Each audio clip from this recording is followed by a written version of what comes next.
This is Center for Research in Igbo History and Culture. Today is Saturday, the 18th of May, 2024, and I have the pleasure of the company of a remarkable person, one that I enjoy meeting, but Madam is here with us. Ndi Igbo si na ukwu belavia okalabia avia. So let no third party interpose themselves between the Ukwu and the Okala. Madam, do you agree that the Okala should speak for herself? Our people want to meet you, so can you please give them the privilege? That's okay. Okay. I'm Professor Christiana Okechukwu, Professor of English and Rhetoric. Professor Christiana Okechukwu, a professor of rhetoric. No, those people they ask questions anyhow. Rhetoric is the art of persuasion. I know of rhetorical questions, and no, that's different from the subject called rhetoric. Okay. You can have rhetorical responses and all that, but there's a subject, there's a discipline called rhetoric. So you're going to educate us about some of these things. Rhetoric and public life, the art of persuasion, and I can refer people to my book on Achebe the Orator, the art of persuasion in Chinua Achebe's novels. You've actually written books on this? Rhetoric, and I have published articles on rhetoric and social life, oratory and social responsibility, rhetoric of the military intervention in Nigeria. So once you Google my name, you will get some of these. The rhetoric of military intervention is there to analyze the essence of military intervention based on Chinua Achebe's novel, A Man of the People. This is actually a new one on me, but then they say we grow and learn, we live and learn. So maybe I will take the advantage of your company today to receive some clarity about some of these issues. You talked about a professor of rhetoric and English. And what I know about rhetoric is the usual rhetorical question. You ask a question, somebody says that's a rhetorical question. Could you help us with some of these concepts? How do they relate? Actually, with me, it's a meeting point between literature and language. That's rhetoric. That for me, like I said, you have to look at the means of persuasion. It's another way of persuading people. It can be political. That's why you talk about Pathos, Logos, and Ethos. You can have your logic within the argument. You can have the pathos, the sympathy, the way you respond to that, to the persuasive argument, or the ethos, the ethical background to what you are saying. So if you want to go deeper into that, you go to Socrates and Aristotle and all of that. Yes, that's where you go.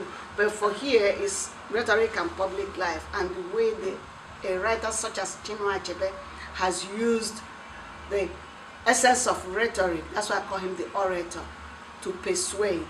For instance, in Things Fall Apart, we find him discussing the meeting of the Western civilization with the traditional civilization, and then say in his words, how can you rule a person that you don't even understand his language? And the language is not just the ABCD of language. Language is, what's embedded in it is a people's worldview. And if you don't know a worldview of people, you cannot effectively rule that set of people. So that's part of what you find in his Things Fall Apart. And that's why the clash became very, very destructive for the Igbo way of life. Because somebody is coming there, doesn't even know what to do about the land, and then you go to court before a white man to discuss land issues. And then if you give bribe, the verdict is for you.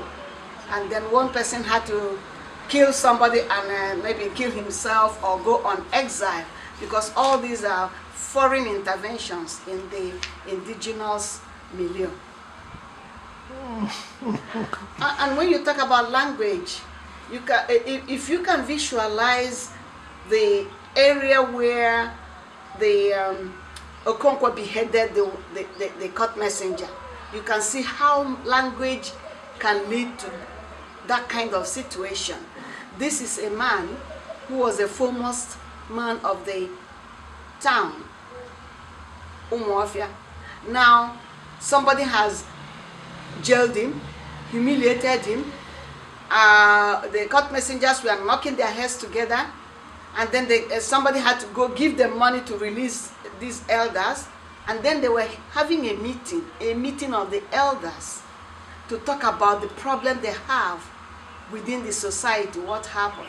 A court messenger came and said, the white man whose power you knew said you should stop this meeting. And when Okonkwo said to him, what are you doing here? He thought it was a WH question. It was not. If you come to somebody's place and they say, what are you doing here? You should start running. When he started trying to explain what he was doing, of course he cut his head. So you see, language is not just, it's the total worldview of a people. It's not just the ABCD and being literate. Language is different.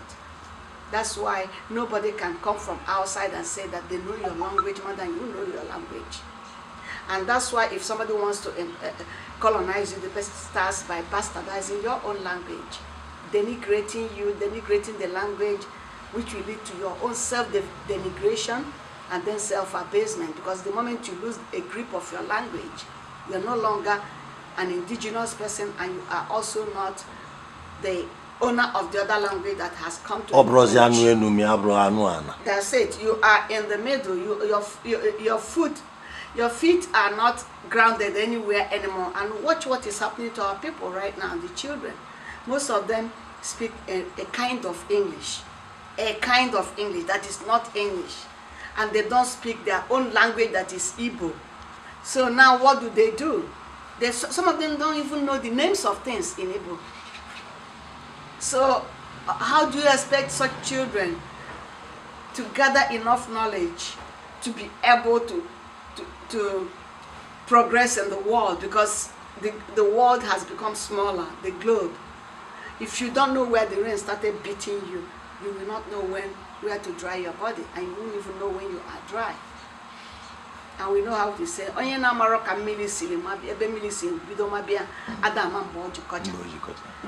where the rain started to beat was at that point where somebody, I remember when we were going to secondary school, if you speak Igbo in class, they will take money from you, penalize you for speaking your language. Then, the English you don't even know how to speak, or you start memorizing the dictionary in order to sound big, without really knowing the culture behind the language you're speaking. Well, you are there. You are listening to Professor Christiana Chinwe Okechukwu. Professor Okechukwu is Professor of English Language and Rhetoric. Rhetoric and Public Life. Public Life. Now that's quite a mouthful for people like me. We are not people like myself. And Prof, I see something. I think this conversation is going to be a learning experience for me. You have spoken about quite a number of concepts that, to me, have been on the periphery of my consciousness. I hear of ethos. I hear of, you've talked about logos. You've talked about some of these concepts that I cannot say that I'm not completely conscious of them, but I'm not quite grounded about what they are, what they represent. And I think that might be the position also with a lot of people who are listening to you at this time. Could you lead us into some of these concepts with a little more depth? Yeah, to be a complete total human being, three-dimensional human being, you must have the logos, the ethos, and the pathos. Pathos, empathy, sympathizing, seeing the areas where something has happened to somebody and you can identify. And if you cannot call up the pathos in people, if you don't call up pathos in people, they cannot respond to your argument favorably. if your argument lacks logos, it lacks logic, people will shake their hands, like in Things Fall Apart again, where I like that scene where the white man was saying something and Okonkwo was standing there listening to the priest. All of a sudden he's talking about God, and then he talked about the son, and then somebody said, I think it was Okonkwo said, so you must have a wife, and all of that. And you know, that time too, that time, the people that came to Igbo land had a different dialect. That was Igbo. When that dialectical problem came in of Ikem. Ikem, and said, so your wife, you must have a wife, and all of them, must have Ike. You see what I'm saying? Yes. So you have to have that ethos. The logic wasn't clear to the indigenous person there, represented by Okonkwo. The logic wasn't clear. Then the ethics, they don't have the ethics, because ethically they don't belong to the land. It's not their own. So how can you persuade people to drop what they are doing when you don't have the ethical standard? And Obiorika asked that question. Okonkwo asked Obiorika that question. But how come that these people are here and our people are following them? They don't even know our language. He said, well, they came and they put a knife in the things that held us together. He said the white man was very clever. Came and put a knife in the thing that held us together, and we are falling apart. Yes. And if you take it back to the source of that Things Fall Apart, that is W.B.Yeats' The Second Coming. The poetry is like this: turning and turning in the widening jar. The falcon cannot hear the falconer. Things fall apart. The center cannot hold, and mere anarchy is loosed upon the world. So look at the falcon. Look at the falconer calling, and he's going round and round. He's getting away from the sound or the voice of the falconer. What do you think will happen? There will be confusion.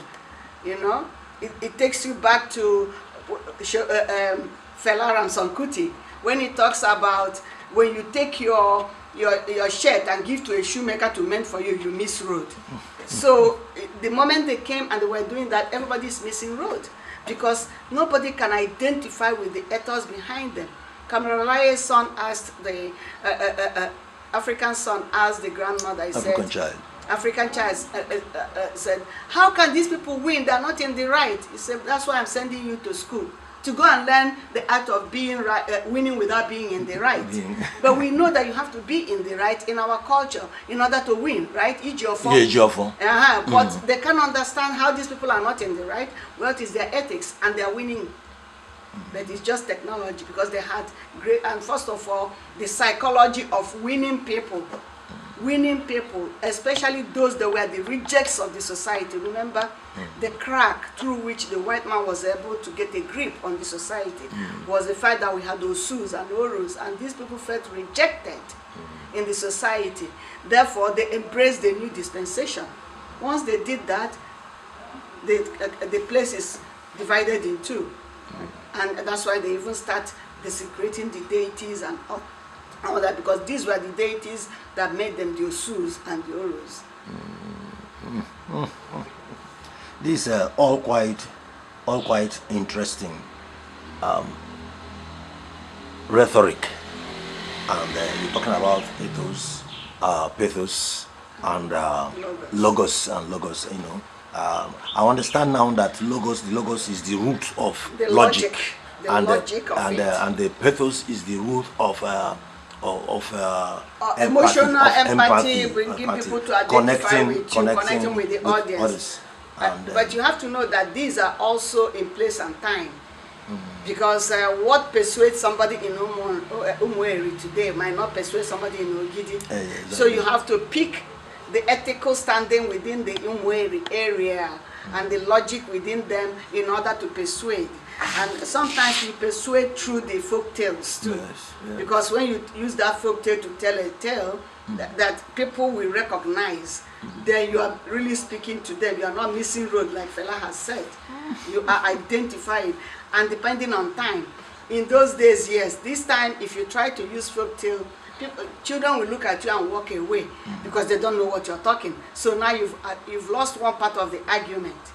The three prongs of argumentative discussion, because you might have the logos, but you don't have the pathos. we don't have the ethos. Yes. Because now the YouTube and what they see there is the order of the day. And he starts saying to them, come, I need you to listen to this footage. Somebody will say, this thing you're talking about, goats and all that. They forget one thing. Because you call something lizard beans, does that mean that lizard planted that beans? Because it's something in a nutshell that exposes life to you. But you see, and I'm still appealing to our people to get their children back to basics. Because those are some of the things that built characters while we were growing up. That's interesting. Prof, one thing that begins to wonder as you talk is, how did you come about this kind of knowledge and this depth of knowledge? You mean going into rhetoric? Yes. What was the process of development Let's see. that led to your present preferences and choices? Okay, I will even start from my childhood. I'll be very, very happy When to.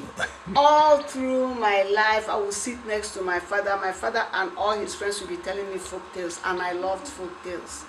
So You love folk tales. Folk tales, I loved. I have written. Does that mean you are familiar on folk tales? I've written 2 books. Igbo for folk tales among the Igbo, and more folk tales among the Igbo. Wow, so we are going to have a little session on that.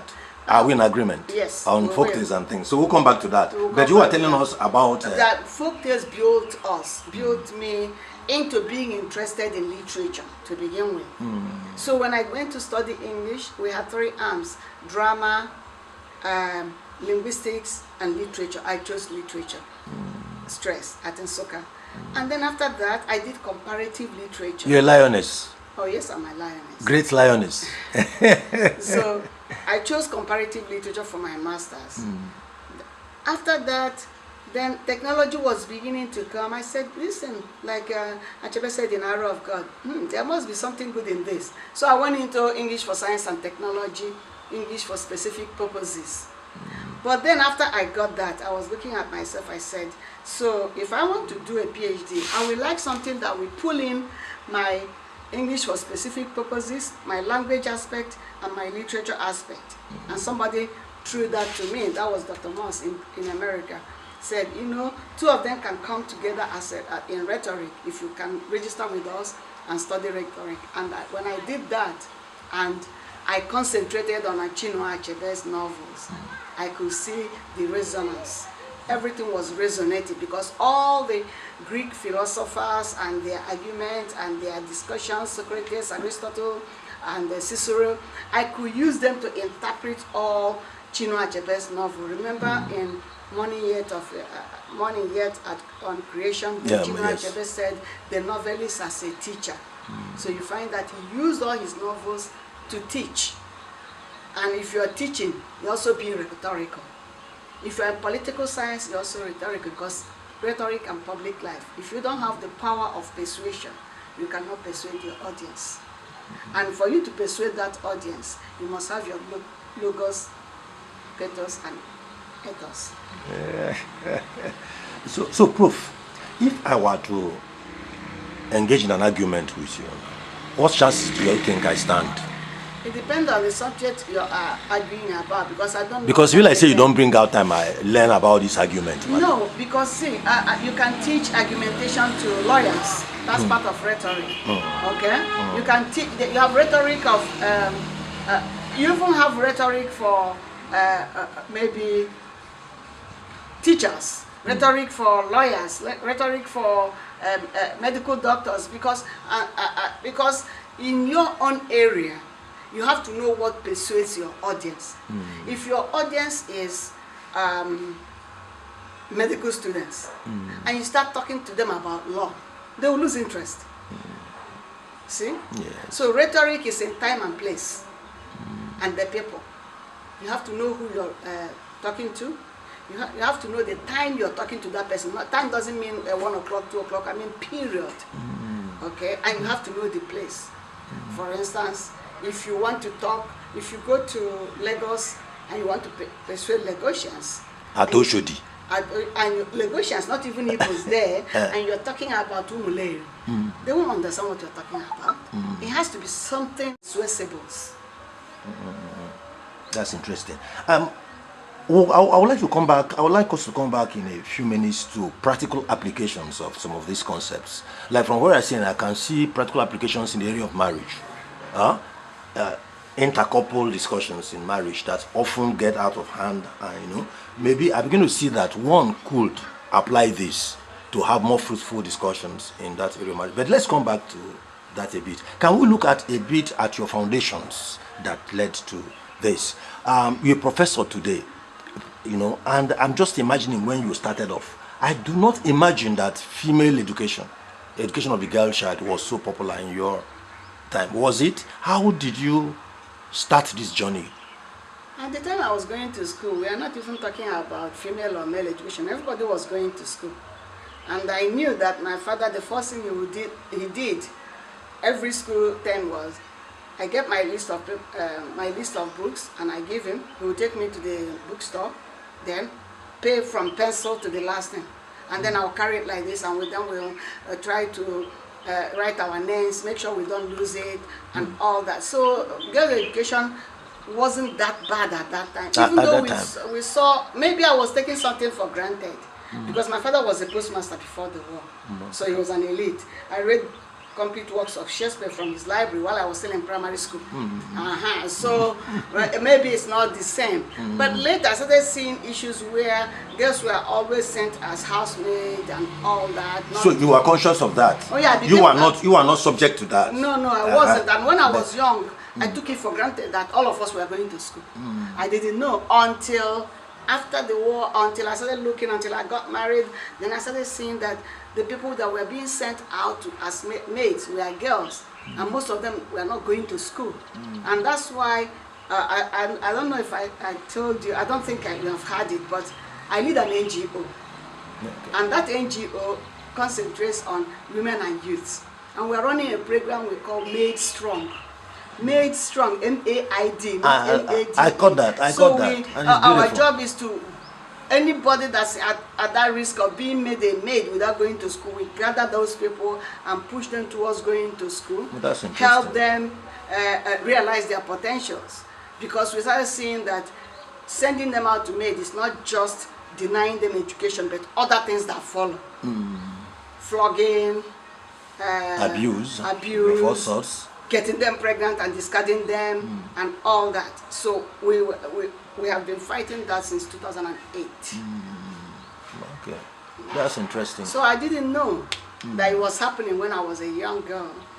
I had the privilege of going to school, but when I grew as an adult, I could look back and I could see. You realized that you were some just... people were selling granite while I was going to school. Some were selling banana while I was going to school. What decades are we looking at? I'm talking about in the 60s. About in the 60s, I think. So in your classrooms then, what was the composition? Did you have equal balance in the gender? It wasn't even in my consciousness, but I knew that we had girls. You had girls and you had boys and things but like that. But then it's like some people were emphasizing the boys doing something that we shouldn't do. Yes. But of course they couldn't, because I was a tomboy growing up, so I did it all. So maybe that's why I wasn't conscious of it. So you broke boundaries in those days? There wasn't even any boundary. My father didn't allow any boundaries. Any boundaries? My father did not allow any boundaries. Anything I said I was going to do, whether male climbing tree or anything, he said go ahead. Yeah. So I thought it was the norm. I didn't know it wasn't. So do you still, as you carried into your adulthood, do you find yourself breaking boundaries still? Of course. Nobody that knows me knows that you don't set boundaries. You don't recognize boundaries. No, I don't. So we talked about the time. What about the place? Where are we talking about? What locality? Where were you born? Where did you grow up? Where did all this start? I'm from Ogidi. Okay. I'm from Ogidi. Ogidi is the same place as Chinua Achebe? Yes. Okay. So everything. Okay, so does that explain your familiarity with his works? Not really. He was actually teaching in my department when I was at Nsukka. But then, the moment I read Things Fall Apart, I became interested in all the books. While I was still in secondary school, before I met him, I was reading all these books. I knew he's from my village and all that, but that had nothing to do with it. And then I became friends with the nieces and with the with the daughters, and I call him Uncle Chinoa, you know, that kind of thing, growing up, and eating in his house at Nsukka, you know.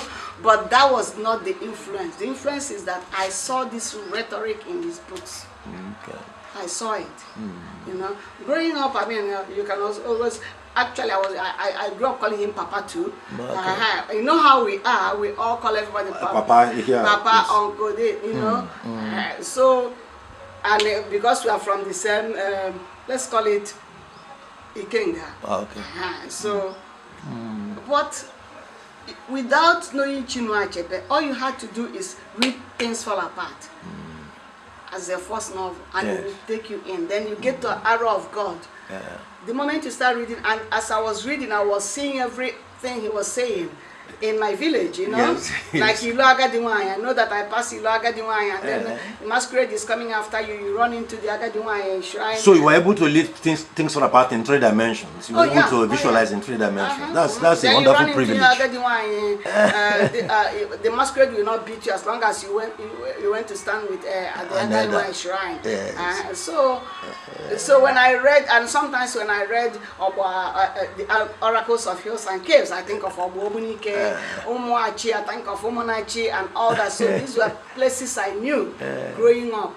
So I think that also helped me to open up the book for me.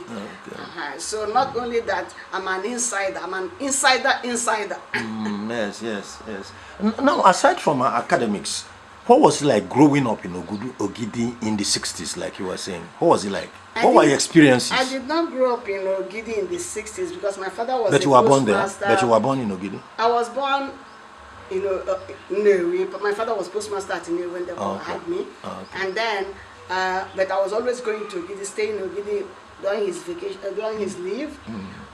As a postmaster, anybody that worked at the post office knew that every 6 months they were sending them on transfers everywhere. So I ended up staying at Port Harcourt with my father's oldest wife, or senior wife, and then every vacation we'll go back to home. But after the war, 1970, I went to school. I did my elementary 6 at Ogidi. And then that was when I became really steeped in the culture, and I went to Ogidi Girls. So, say 6 years of my life was in Ogidi, and I really was able to relate to everything I was reading. Were those 6 years part of your formative years? That was secondary school. Call it Secondary school, like, yes. 70 was my primary 6, 71 was class 1, 75 I finished. Okay. So actually, I'm not interested in the particular location, but I'm interested in your experiences growing up. What will you say are your earliest memories, your earliest experience you can recall? With what? Experience on what? No, general life. Your earliest memory? Maybe, I keep saying again, because what I started seeing later, I knew wasn't what was obtaining. But growing up, I was privileged a lot. I was, because of my father being a civil servant and living around GRAs and all that. So it was after the war that I really started seeing the Igbo life. I was seeing them at Okigwe, but it's a mixed up of people from different parts of Igbo land. Okay. And then Port Harcourt, a lot of people coming from Ogidi, Moji and all this, Abatete, living in Port Harcourt. And then if you're living in a street, all you know will be people in your street. But then after the war, when I came home for my standard 6 up to the time I finished 75, I was really in the village, and I could relate with the upbringing of children. I could relate with how in the evening parents will sit down and be having these folk tales with the children.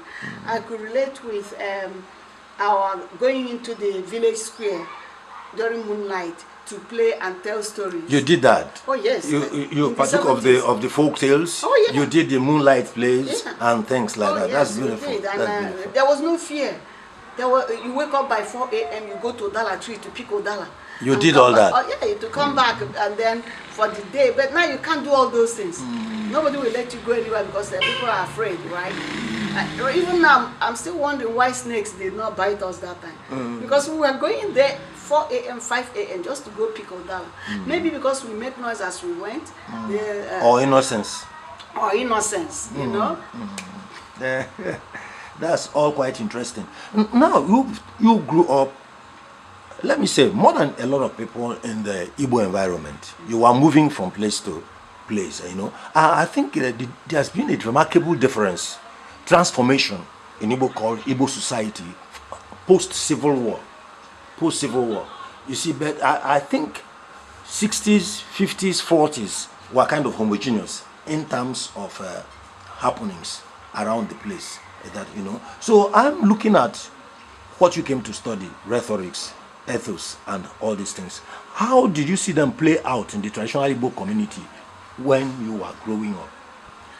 Okay, you said up to 60s, but I would say up to 70s. Things were still A bit before the explosion. Before the middle part of 80s, when things started really falling apart. Yes. Because before we were saying things were falling apart, but it wasn't really falling apart. I agree that in the first part of 70s, there was... people still had the leisure to come home and sit with their children and talk and discuss the day. Once it got into the 80s and 90s, people were like the oil bin, all over the place chasing money.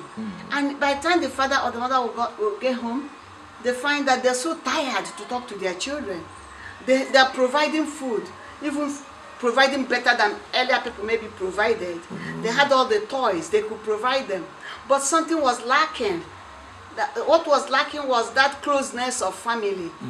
People, the mother came back from market maybe by 6 o'clock, 7 o'clock, she's in the kitchen cooking, and the father came back late, and then all they do is eat, go to bed. Some people still had it, but not everybody. But you see, the point is, at that time, the family was focusing on success, some competition, some having my Mercedes is bigger than yours, and all that, you know.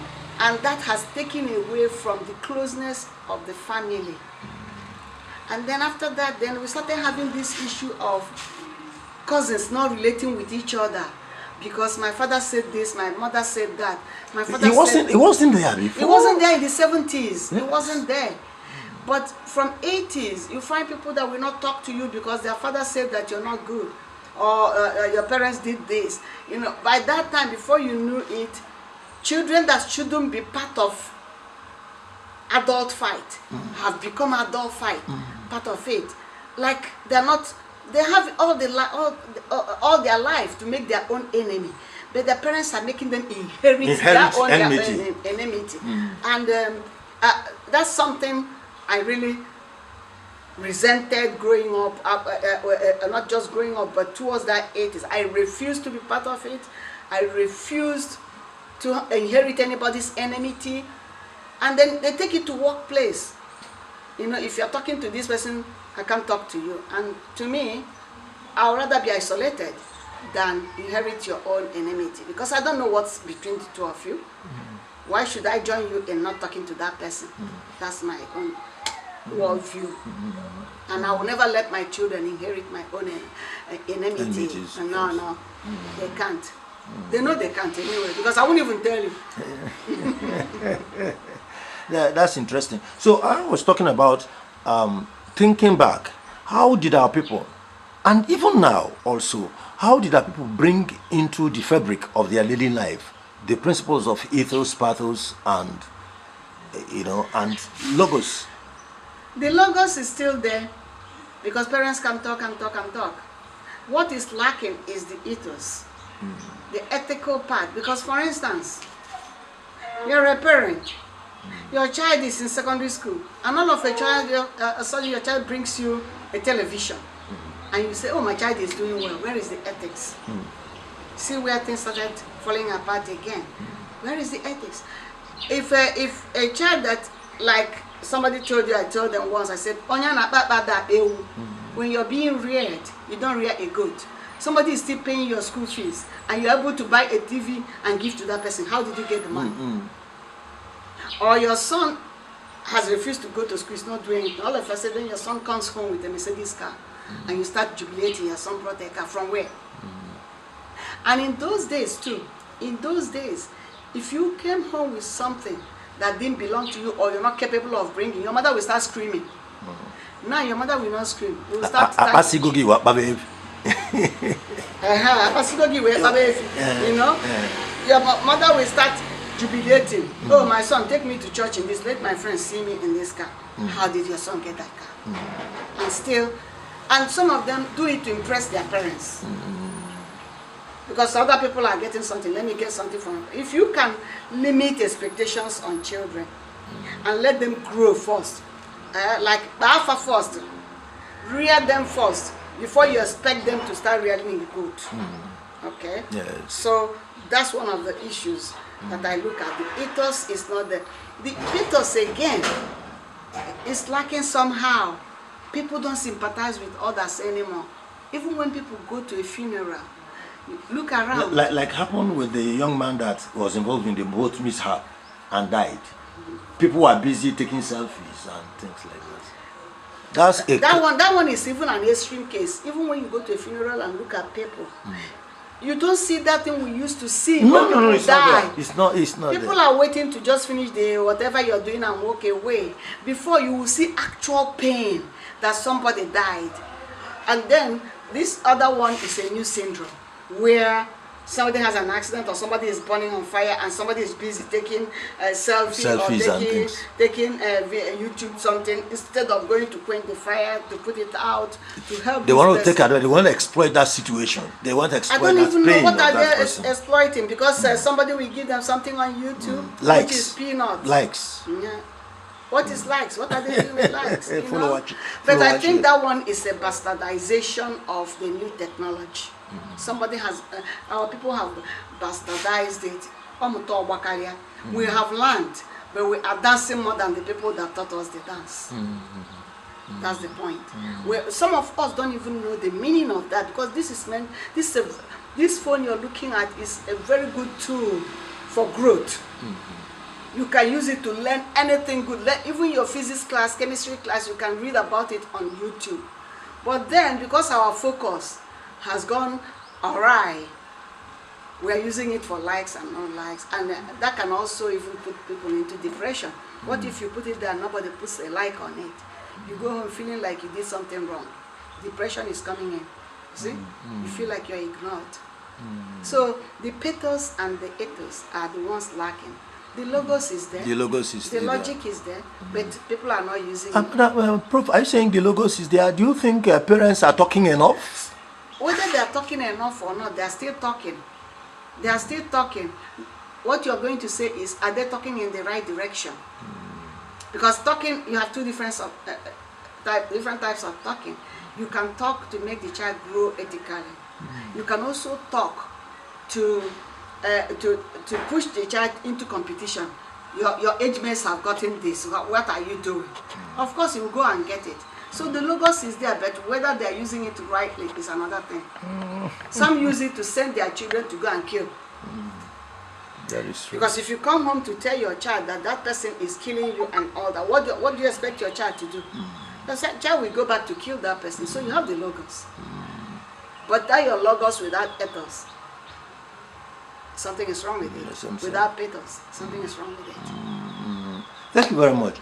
So you've been listening to Professor Christiana Chinwe Okechukwu, Professor of English and Rhetoric.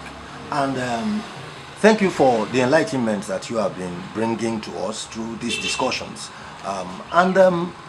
We've talked about the application of these three principles. We call them principles of philosophies. What do you call them? The principles ingredients of persuasion. Persuasion. Yes. Without which none can stand. If one is absent, the other two cannot stand. Okay, so the three must be there before whatever you are doing can stand. Whether as a human being or as an orator, yes, or even as a person raising children, for you to be successful, you need these three. That's why human beings should be three-dimensional. And now we've talked about the application of these three principles in child upbringing, and in developing the fabric of society. I think there is one other area of human need that we need to examine how we could apply these principles to, and that is to the question of the other side of family, that is the husband and the wife.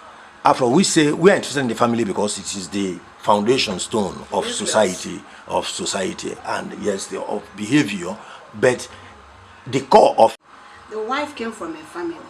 So if their parents have done the right job using the ethos logos, they won't lack when they come together, right? Because they already have it.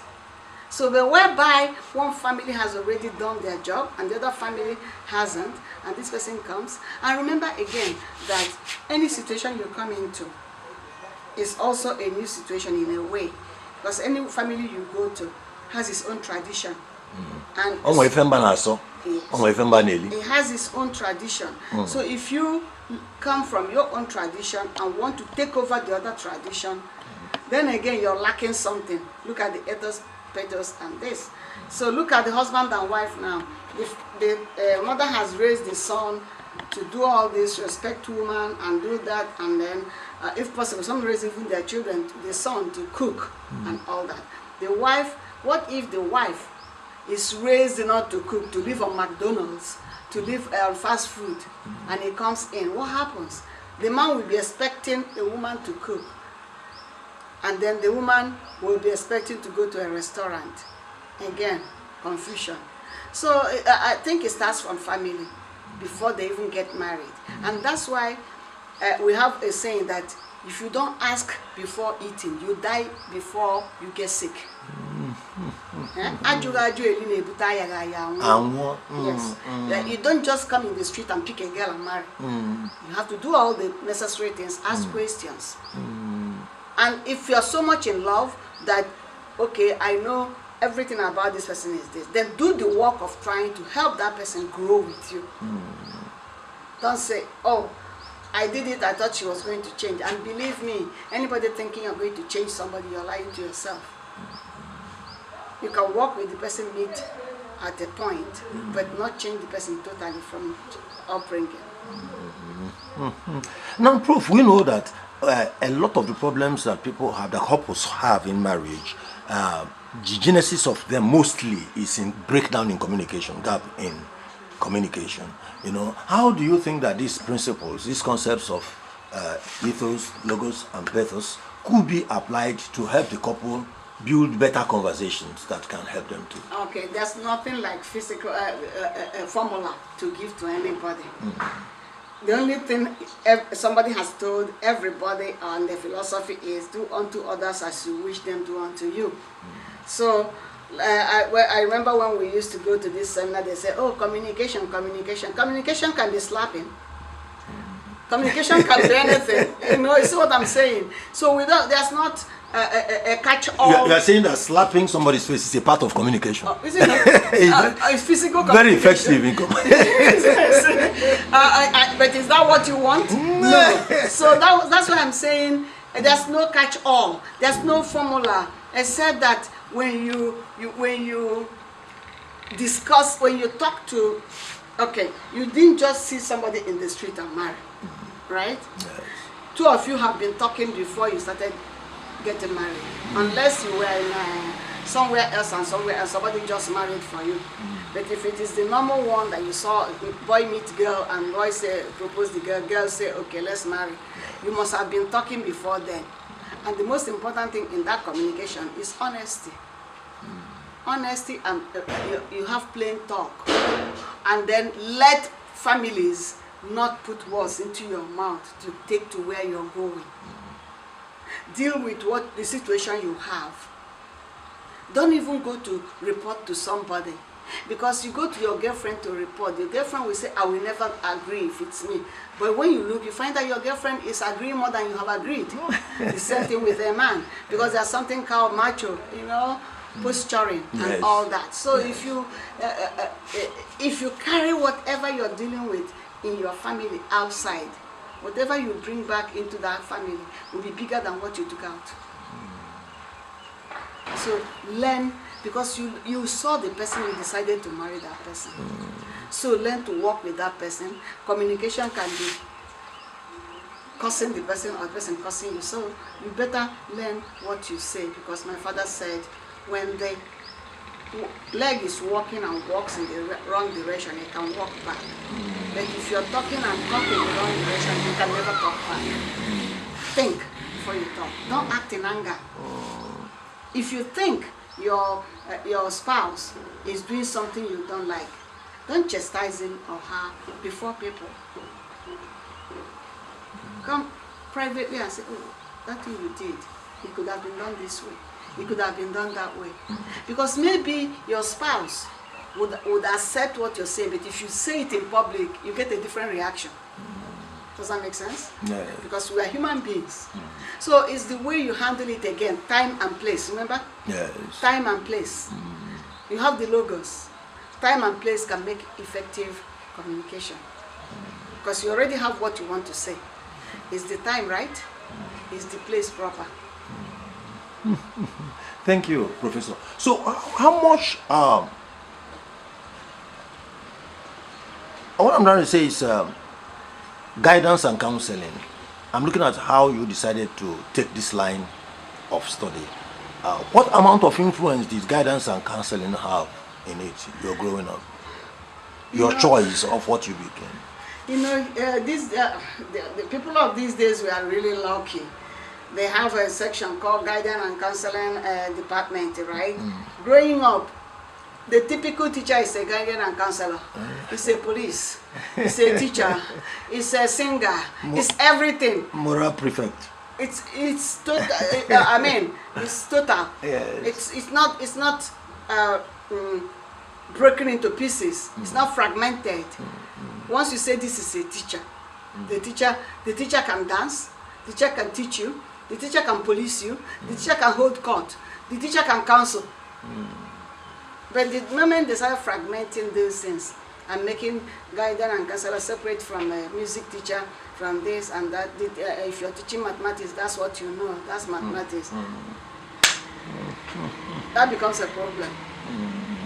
So what I'm thinking, do you think you would have ended up studying, majoring in rhetorics if you had? I'm just saying that. I'm just saying that that is the problem, because when I was growing up, I had teachers. I didn't have fragmented. You didn't have so I was singing. I was in drama. I was doing everything because my teacher knew all these things. And then I was lucky enough to have good music teachers. Somebody like Okechukwu. So you sing now?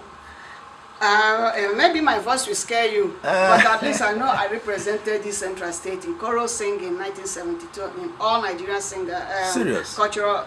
Ojukwu took us, some Ojukwu took us, Ogidi Girls, all Nigerian Festival of Arts 1972 in Kaduna, and we came first. We came home with a gold gong. Okiti came home with a gold gong and all that. But you see, I was in secondary school class 2 when this was happening. Class 2, not even 3, 4, or 5. But these days, teachers don't have all this to give, because their education have also been fragmented into different departments. In your days, you were allowed latitude. You were able to experience. Yes, you had. It's not the experience is not fragmented. If you know this, you can know this. Then you have to play netball. You have to sing. You have to dance at a logo. You have to do all those things. So one came out more rounded. You come out rounded. More rounded. So you are now, and then when I was studying English, people were wondering, what is she going to do with English? And I keep telling people, studying English in a university, I don't know about other ones in Soka, means that you'll be very versatile. Because you're exposed to all this. You're exposed to critical thinking. You're exposed to a place where you will, I even paint. And all that, because when you do drama production, you have to set the stage, you have to paint your stage, you have to do electricity, you have to do all this, surrounded education. But these days when I ask people, somebody said she studied computer science, and I told her to do Excel for me. She said, oh, she didn't do it. How can you do computer science without knowing Excel and Microsoft Word? I don't know.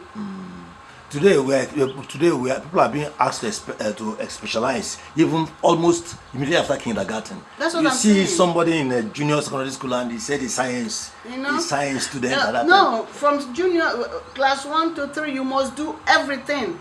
Class 4, 5, and 4, you might even do more. By the time you get to class 5, then you select the one you're going to take in the exam. It made us very versatile. It made us very versatile.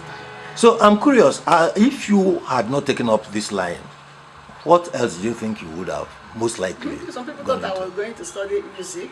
Some people thought I was going to study law. But I couldn't study law because I knew I would fail as a lawyer because I cannot put it any way you like. But I cannot see what is right. You will not do what lawyers right. do. No, I will not see what is right and be proving that it's wrong. And that means nobody will come and hire me. So I will fail as a lawyer. That I know. So like the bat knows how ugly it is. That's why it comes out at night. I hope no lawyers are hearing what you are saying. Oh, well, they now. can hear it if they like, but I'm just saying that I can't be a successful lawyer, period. I'm not talking about other lawyers. And if you see, I mean, I cannot be a successful lawyer because I'm very upfront. I say this the way I see them. So I don't know how to cover it. And it's not that it's the best thing to do, though. I should learn how to maybe mask what I'm saying. But unfortunately, if God did not give you that, God did not give you that. If you try to learn it, you will be stumbling. I think the thing is just that lawyers are more reticent. They are more patient in coming. They are not so fast in coming to conclusions. Yes. You know? Yes. So I think they are more friends of the truth. They end up in practical reality. They end up being more friends of truth than those of us who refuse to sit down and let truth show that it is truth. I'm not condemning lawyers, but you can't say all lawyers are that way. I can tell you for sure. There are good lawyers, there are bad lawyers. There are good English teachers, there are bad English teachers. The two hands we have, one or the other. So duality is a general principle of life. Let's leave it at that. Let's not go into lawyers. But I'm just saying that I will be an unsuccessful lawyer. So I know my shortcomings. Let me just think we'll have at least a minute. Let me just take that minute just to examine one other thing now.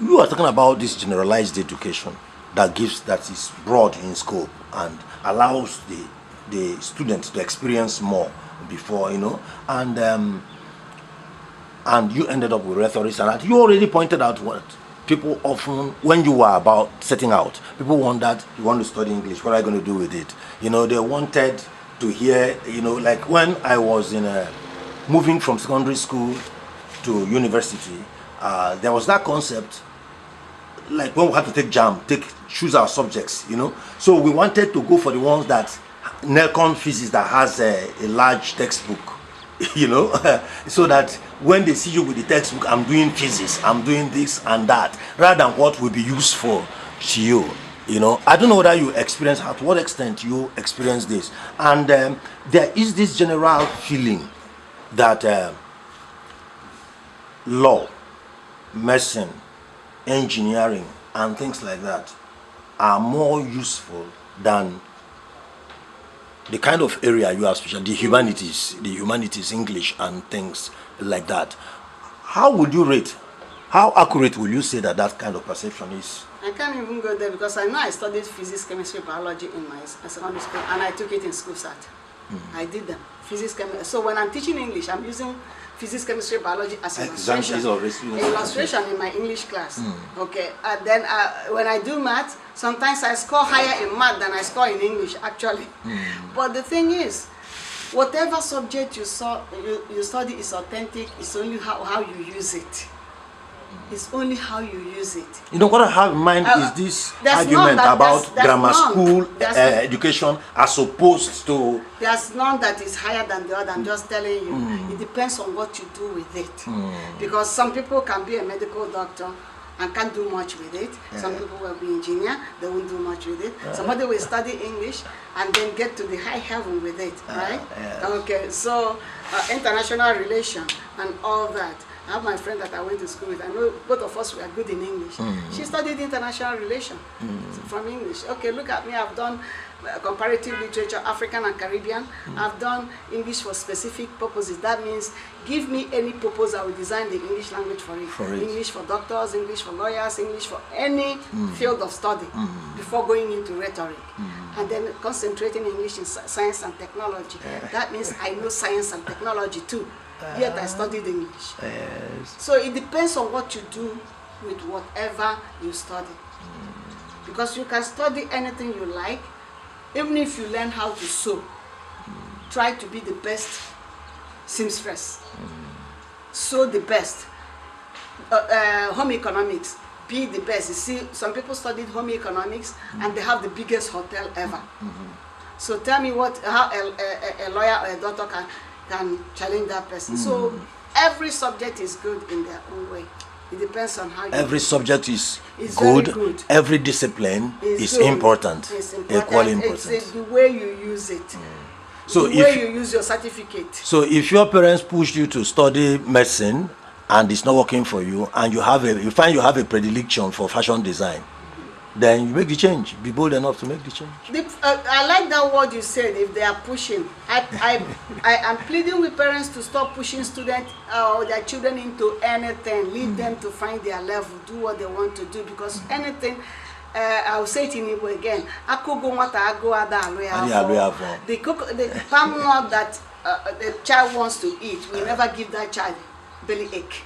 So what do? Leave the child to choose what the child wants to do, and you see that the child will get to. The sky will not even be the limit; it will be the beginning for that child. I think your own life, madam, is a testimony to that, to the truth of that.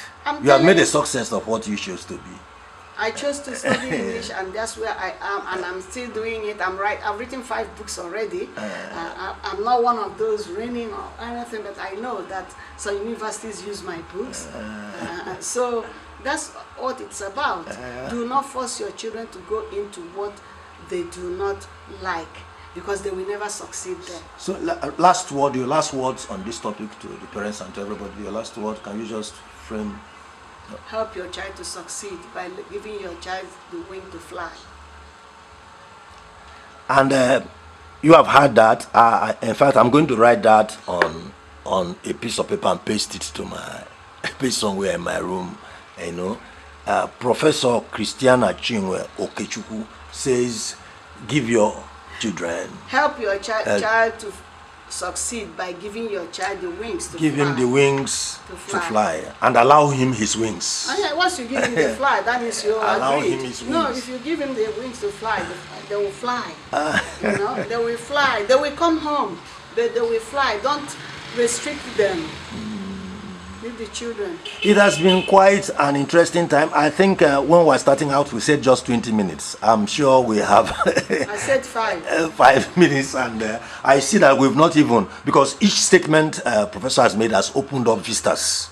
You know that, and if we attempted to pursue all of them, we will not go. We will not go. So I will like to call time on this particular conversation with hopes, Prof, that maybe we can take it up again sometime and pursue some of the thoughts again. But one that we must look at in the next segment is folk tales and the Igbo worldview.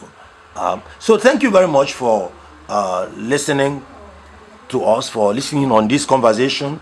Once more, this Center for Research in Igbo History and Culture, Hoopla World TV, is recording, and our guest has been Professor Christiana Okechukwu. Thank you, madam.